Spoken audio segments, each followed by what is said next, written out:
There are four theoretical cost types used in standard costing. They are standard cost, revised standard, budgeted, and simulated. And each one has its own individual purpose and use. The standard cost type is used to calculate the actual cost of the products. When a new product is entered, the standard cost is entered, and that cost is used to calculate variances and differences between the actual cost and the entered standard cost. Many consider this the most important or main type of standard costing or standard cost because it is used to set the values on work orders and other documents. The revised cost is less often used. It can be used to calculate costs that have modified or changed during the fiscal year or the future value of products. Revised costs are entered the same way standard costs are entered in the revised cost entry function. Budgeted costs, also entered the same way as standard and revised costs, are used to calculate the budgeted cost of a product. This can be used with the budgeting functions within the software, or the budgeted cost area can be used for future planning and setting costs for the next fiscal year. Finally, the simulated cost area is used to calculate product costs for research, analysis, planning, and various forms of experimentation.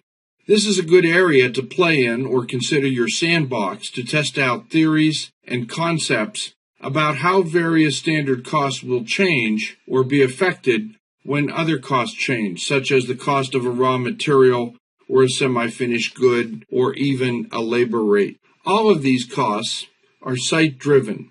That means costs entered for any one particular site will not affect the costs at another site.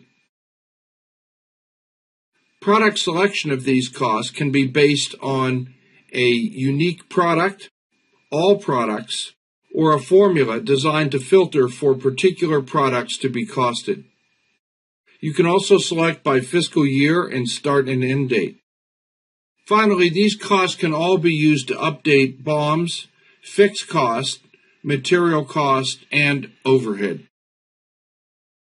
Updating and calculating the costs in general can be done in three ways. The first option, known as the No option, allows the user to calculate costs but not create any update to the records.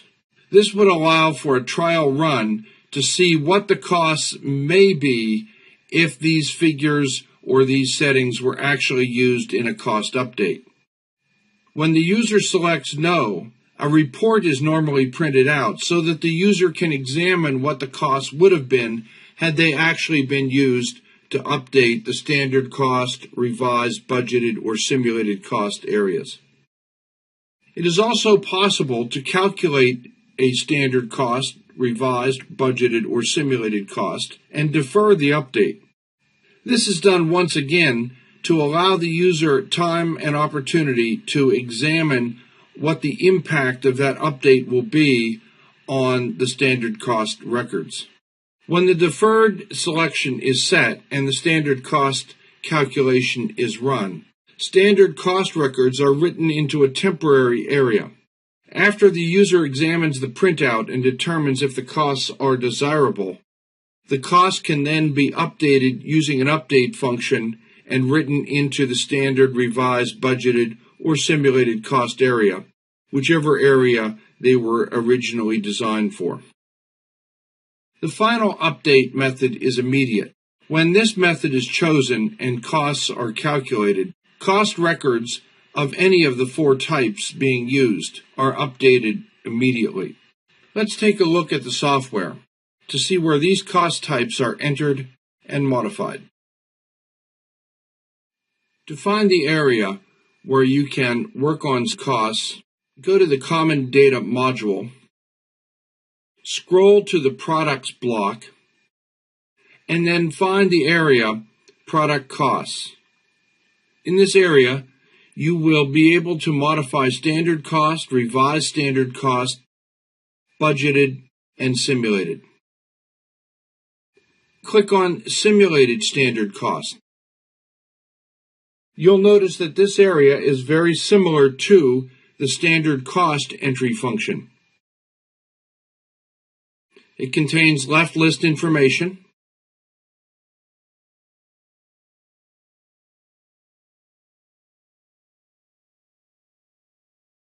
a header area, and 3 tabs.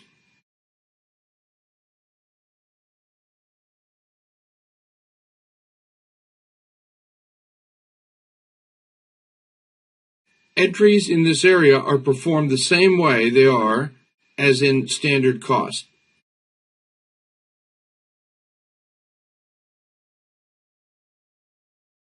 The main difference between simulated cost, budgeted, and revised is that these areas are used for other purposes: storing costs revised throughout the fiscal year, storing values to work with the software's budgeting functions and planning for next year, and storing values to simulate costs in the event of a cost change for one of the raw materials, or perhaps the machine cost or overhead associated with a product that is being made.